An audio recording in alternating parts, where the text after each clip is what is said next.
कि आखिर कैसे सार्वजनिक वस्तुएं जो हैं वो मार्केट फेलियर का रीज़न है। लेकिन उसको समझने से पहले तो हमको ये पता होना चाहिए कि सार्वजनिक वस्तुएं होती क्या हैं, और सार्वजनिक वस्तुओं को भी समझने से पहले आपको ये समझना है कि निजी वस्तुएं जो हैं ये क्या होती हैं। क्योंकि एग्ज़ाम के अंदर या तो ये आ जाता है कि सार्वजनिक वस्तुएं आखिर कैसे मार्केट फेलियर का रीज़न है ये बताइए, या निजी वस्तुएं और सार्वजनिक वस्तुएं क्या होती हैं, इसके ऊपर डिफरेंस एग्ज़ाम में बहुत ही बारी आया हुआ है।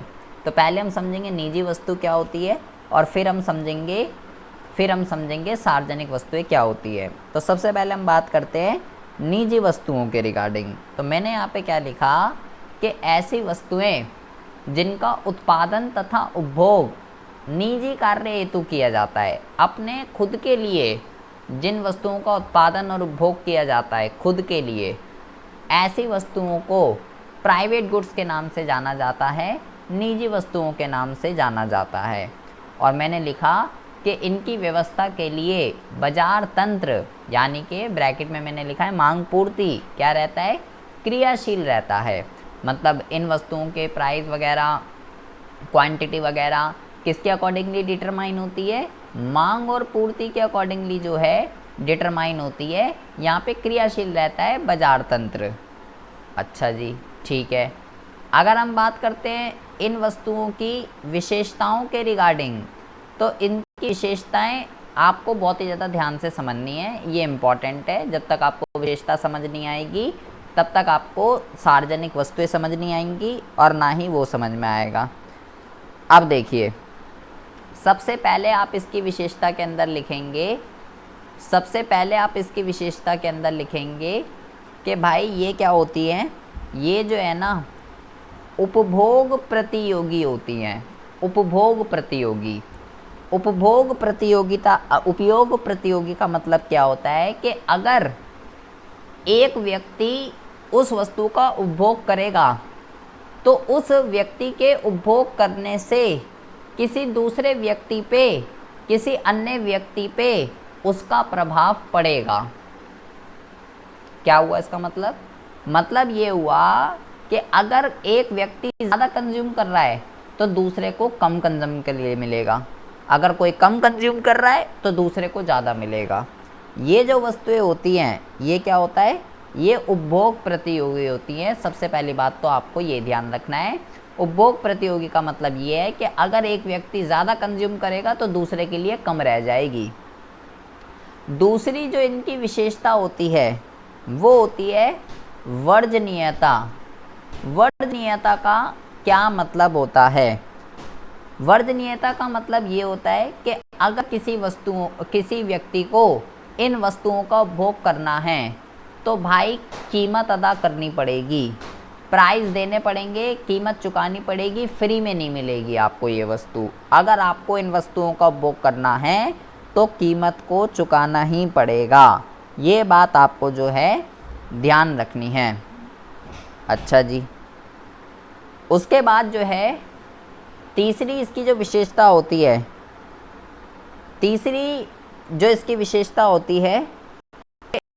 आप यहाँ लिखेंगे उपभोक्ता के, तीसरी जो इसकी विशेषता है वो लिखेंगे उपभोक्ता के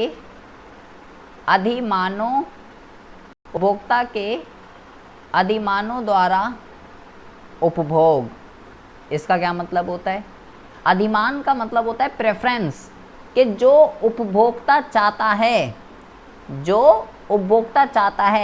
जो उसको पसंद है वो वस्तु को कंज्यूम कर सकता है अपने अकॉर्डिंगली, जो उसका मन करे, जैसा उसका मन करे, जो वस्तु उसको पसंद है वो उपभोग करेगा। एक तो ये होता है देखो, दो कॉन्सेप्ट है। एक तो ये है कि जी भंडारा बट रहा है बाहर और पूरी सब्जी बट रही है, तो भाई पूरी सब्जी ही खानी पड़ेगी जो भंडारे में बिक रही है। हम उसे बोले हाँ भाई मटर पनीर लगा भंडारे में, तो वो मटर पनीर नहीं लगाएगा ना, भंडारे में तो पूरी सब्जी बट रही है तो वही खानी पड़ेगी। तो क्या वहाँ पे उपभोक्ता के अधिमान द्वारा उपभोग हो रहा है? उपभोक्ता क्या पूरी सब्जी खाना चाहता था? नहीं, वो तो मटर पनीर खाना चाहता था, लेकिन वो मिल रही है पूरी सब्जी तो वो खा रहा है। लेकिन घर में क्या है, घर में तो हम वो बनाते हैं ना जो हमें पसंद है, जो हम खाना चाहते हैं अपने अकॉर्डिंगली। तो वहाँ पे घर में प्रेफरेंस किसकी है? हमारी। लेकिन बाहर अगर कहीं फ्री में मिल रहा है तो वहाँ प्रेफरेंस किसकी है? वहाँ उपभोक्ता की नहीं है। जो मिल रहा है, जो दे रहा है, उसी की प्रेफरेंस है। जो वो देगा वही खाना पड़ेगा।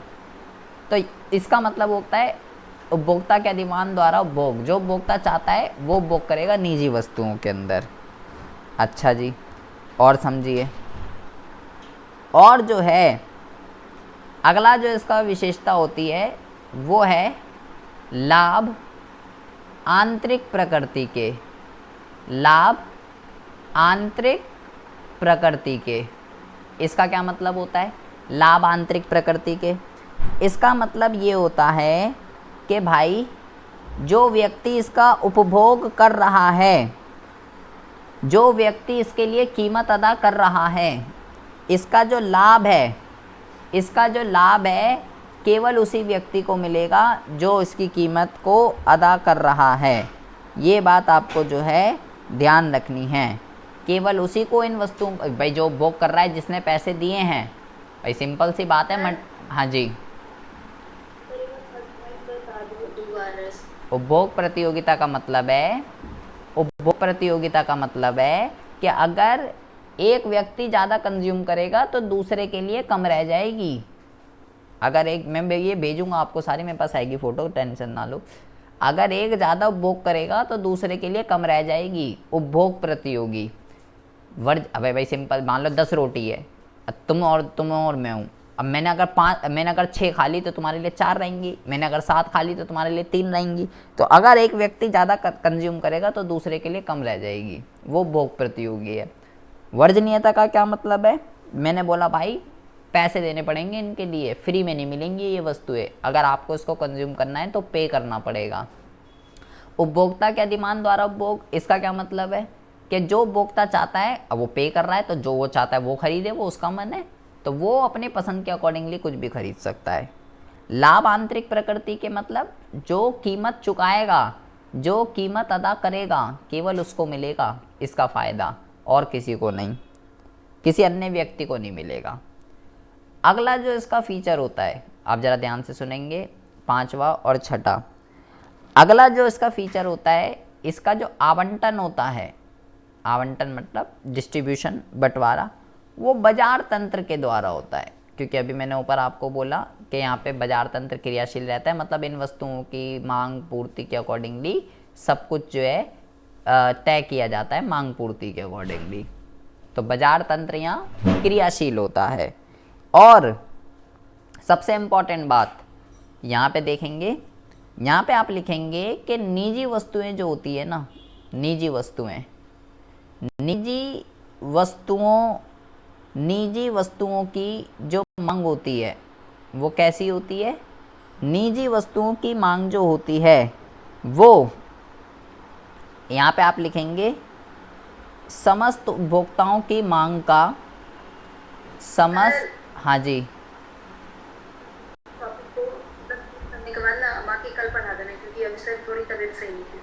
अच्छा एक मिनट रुको। समस्त उपभोक्ताओं की मांग का क्षैतिज योग, इसका क्या मतलब होता है? समस्त उपभोक्ताओं की मांग का क्षैतिज योग जो है वो इनकी डिमांड होती है। अब ज़रा ये समझिए, ये दोनों फीचर इसके इम्पॉर्टेंट है। ये क्या कह रहा है कि इनकी जो डिमांड होती है वो क्या होता है? हॉरिजॉन्टल समीशन होता है। हॉरिजॉन्टल समीशन, हॉरिजॉन्टल समीशन का क्या मतलब है? मान लो 3 उपभोक्ता हैं बाज़ार के अंदर। एक उपभोक्ता है ए, एक उपभोक्ता है बी और एक उपभोक्ता है सी। ए उपभोक्ता की अगर हम बात करें तो मान लीजिए ए उपभोक्ता डिमांड कर रहा है, ए उपभोक्ता मान लो डिमांड कर रहा है OQ, बी उपभोक्ता मान लीजिए डिमांड कर रहा है QR, और सी उपभोक्ता मान लीजिए डिमांड कर रहा है, सी उपभोक्ता मान लीजिए डिमांड कर रहा है क्या कहते हैं RS मान लीजिए। तो ऐसी स्थिति में क्षैतिज योग का क्या मतलब है? ऐसी स्थिति में क्षैतिज योग का मतलब है, ये हो गया RS। तो क्षैतिज योग का मतलब क्या है कि कुल डिमांड, कुल मांग जो होने वाली है वो कितनी होने वाली है, OQ प्लस QR और प्लस RS, ये डिमांड होने वाली है। अगर हम इसका अगर हम डायग्राम बनाते हैं तो इसका डायग्राम इस तरीके से बनता है। ये मान लीजिए X है, ये मान लीजिए Y है और ये मान लीजिए O है। तो इसका जो डायग्राम है वो बनता है X अक्ष के समांतर ऐसे। भाई टोटल डिमांड क्या होगी, टोटल डिमांड होगी A plus B plus C, ये डिमांड होगी टोटल। तो total A plus B plus C, ये जो है टोटल डिमांड होती है। जैसे कि कैसे बनी है टोटल डिमांड, ये बनी है इस तरीके से। ये मान लीजिए इतनी डिमांड A कर रहा है, OQ डिमांड A कर रहा है, मान लीजिए ये A व्यक्ति की डिमांड है। ये जो है मान लीजिए B कर रहा है, ये B की डिमांड है QR, और इतनी डिमांड मान लीजिए C कर रहा है RS, ये मान लीजिए C की डिमांड है। तो इन तीनों का जोड़ ये प्लस ये तो कितनी हो जाएगी टोटल डिमांड। तो टोटल डिमांड जो हो जाएगी वो हो जाएगी आपकी ये जो डिमांड आएगी, ये इसको मान लीजिए हमने नाम दे दिया OT, ये नाम दे दिया हमने इसको, तो इसको हम T नाम दे देते हैं OT। तो इसका जो योग है वो इसको क्या कहते हैं, हॉरिजॉन्टल समेशन। अब ज़रा ध्यान से समझिए। अब इसका मतलब क्या है, अब इसका मतलब ये है कि भाई अगर ये हॉरिजॉन्टल समेशन है इतना, टोटल वस्तु वो कितनी उपलब्ध है मार्केट के अंदर, टोटल वस्तु वो जो उपलब्ध है मार्केट के अंदर वो इतनी उपलब्ध है, इतनी यहाँ से लेके यहाँ तक उपलब्ध है। अगर ए कितना उपभोग कर रहा है, ए उपभोग कर रहा है इतना, अभी इतना OQ। अगर ए अपना उपभोग बढ़ा दे, अगर ए का उपभोग बढ़ के मान लो यहाँ पे पहुँच जाए, ए का उपभोग पहले यहाँ पे था लेकिन अब ए का उपभोग जो है वो यहाँ पे पहुँच गया, अब ए इतना उपभोग कर रहा है OQ1, तो भाई B और C के लिए केवल कितना रह गया, B और C के लिए केवल इतना रह गया। अगर वो और बढ़ा दे अपना उपभोग तो भाई B और C के लिए और कम रह जाएगा। अगर वो और बढ़ा दे अपना उपभोग तो B और C के लिए और कम रह जाएगा। जैसे जैसे एक उपभोक्ता यहाँ अपना उपभोग बढ़ाता रहेगा वैसे वैसे क्या होगा, वैसे वैसे यहाँ पर जो है दूसरे व्यक्ति के लिए कम वस्तु जो है वो रहेगी। तो आपको ये ध्यान रखना है कि यहाँ पे जिसका मांग जो होती है वो कैसी होती है, इसकी जो मांग होती है वो जो है, इसकी जो मांग होती है वो क्षैतिज योग होती है।